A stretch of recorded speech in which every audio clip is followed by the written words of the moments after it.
Welcome back everyone. Welcome to civil services study. 25 test complete हो गए थे UP PCS के। यह प्रैक्टिस सेट नंबर 26। तो चलिए स्टार्ट करते हैं। 3 से 4 सेकंड का टाइम मिलेगा एक प्रश्न को पढ़ने के बाद, अपना भी सोचना कि आंसर क्या होगा। चलिए स्टार्ट करते हैं। तो प्रश्न क्रमांक संख्या 1 पर आ जाइए। भारत में सर्वाधिक क्षारीय मृदा क्षेत्र पाया जाता है कहाँ पर, बताइए। अगर क्षारीय मृदा क्षेत्र भी होगा सर्वाधिक, तो कहीं ना कहीं लवणीय मृदा क्षेत्र भी होगा। तो क्षारीय मृदा क्षेत्र इनमें सबसे ज़्यादा है उत्तर प्रदेश में। अगर पूछा जाए लवणीय मृदा क्षेत्र सर्वाधिक कहाँ पर है, तो गुजरात में। ठीक है भाई।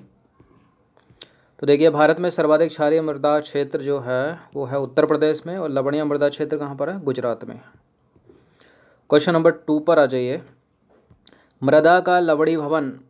मृदा का लवणी भवन मृदा में एकत्रित संचित जल के बाष्पीकृत होने से पीछे छूटे नमक एवं खनिजों से उत्पन्न होता है। ठीक है।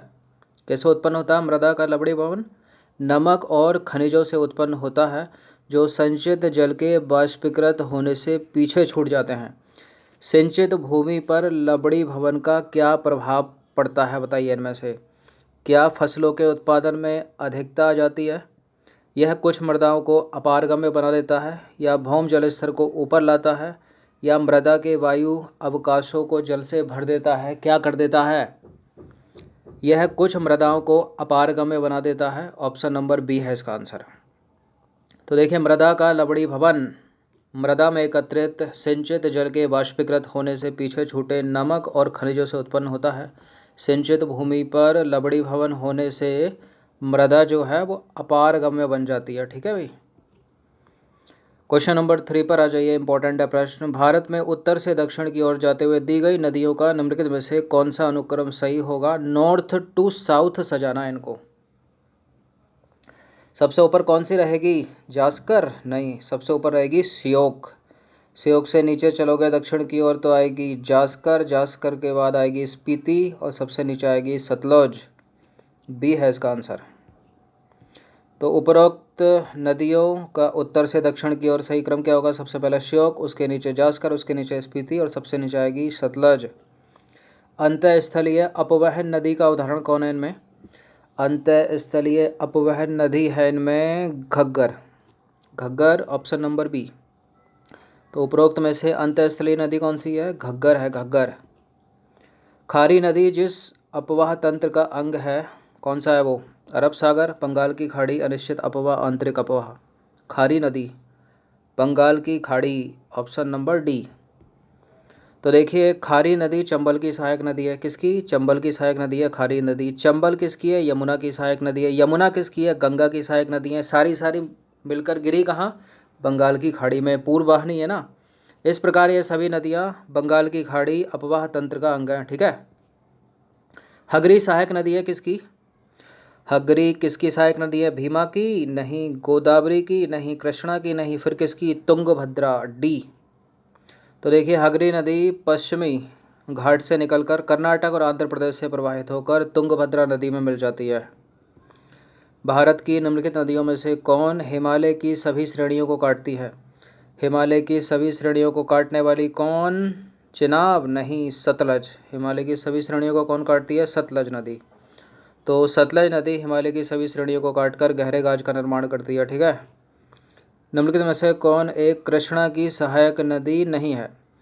कृष्णा की सहायक नदी भीमा है। कृष्णा की सहायक नदी तुंगभद्रा भी है, डॉन भी है, तेल नहीं है। तो देखिए, तेल नदी कृष्णा की सहायक नदी नहीं है।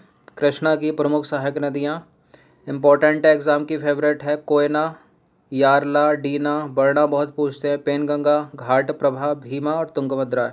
फिर तेल नदी किसकी सहायक नदी है? महानदी की सहायक नदी है तेल नदी।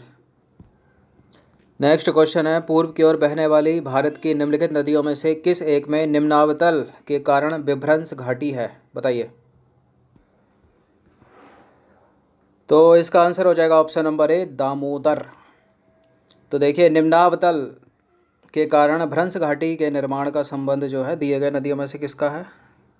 दामोदर घाटी से है, और दामोदर नदी पर स्थित है। निम्नलिखित नदियों में से कौन अध्यारोपित नदी का उदाहरण है? कौन सी नदी अध्यारोपित नदी का उदाहरण है? अलकनंदा नहीं है, कोशी नहीं है, गोदावरी नहीं है, चंबल है, डी। तो देखिए, अध्यारोपित नदियाँ अपने प्रवाह स्थल की संरचना के साथ समायोजित नहीं होती, अर्थात वह स्थल खंड के ढाल का अनुसरण नहीं करती। और भारत में चंबल और सोन नदियाँ इसका अच्छा उदाहरण है। ठीक है। लेह अवस्थित है, कहाँ पर अवस्थित है? झेलम नदी के दाएं तट पर, झेलम नदी के बाएं तट पर, सिंधु नदी के दाएं तट पर, या नदी के बाएं तट पर। हाँ, सिंधु छूट गया है इसमें, यहाँ सिंधु लगा देते हैं। सिंधु नदी का दाएं ऊपर हो गया और बाएं हो जाएगा नीचे। ठीक है। तो ना तो ये झेलम के दाएं तट पर है, ना झेलम के बाएं तट पर है, ये तो सिंधु नदी के दाएं तट पर, बाएं तट पर नहीं, तो डी गलत है, सी है इसका आंसर। तो लेह नगर जो है वो सिंधु नदी के दाहिने तट पर स्थित है। ठीक है। निम्नलिखित में से कौन एक मंदाकिनी नदी के किनारे अवस्थित नहीं है? तो पहले जो अवस्थित है उसको राइट कर देते हैं। गौरीकुंड मंदाकिनी नदी उत्तराखंड, सही है पहला। रामबाड़ा भी है, गुप्तकाशी भी है, गोविंद घाट नहीं है, सी आंसर पर। देखिए, गौरीकुंड हो गया, रामबाड़ा हो गया, गुप्तकाशी हो गई, मंदाकिनी नदी के किनारे अवस्थित हैं, जबकि गोविंद घाट हो गया अलकनंदा और लक्ष्मण गंगा के किनारे। ठीक है। तो इसका आंसर हो जाएगा सी। भारत के किस जलप्रपात को लोकप्रिय रूप से नियाग्रा जलप्रपात के तौर पर जाना जाता है? किस जलप्रपात को जाना जाता है नियाग्रा जलप्रपात के तौर पर? चित्रकूट प्रपात। ठीक है, चित्रकूट प्रपात बी। तो चित्रकूट प्रपात छत्तीसगढ़ राज्य के बस्तर जिले में जगदलपुर के पास इंद्रावती नदी पर अवस्थित है। इसकी ऊंचाई लगभग 90 फीट है तथा इसे भारत का नियाग्रा प्रपात के रूप में भी जाना जाता है। भारत का नियाग्रा प्रपात। निम्नलिखित में से कौन दो भारतीय राज्यों की साझेदारी वाली झील है? कौन सी है?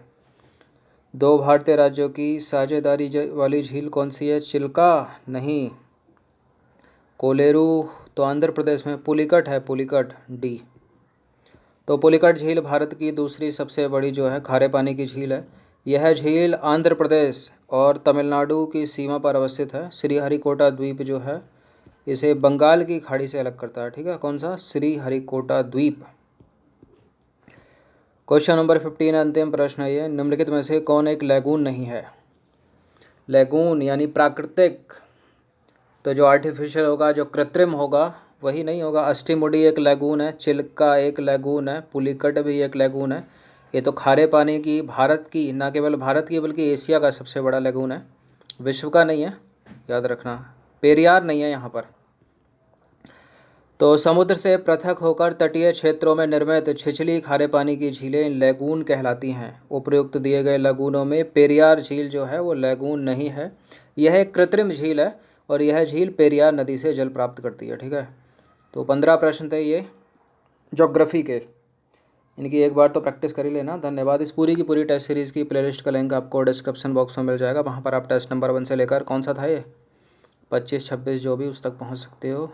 कंटिन्यूसली रिवीजन करते रहिए।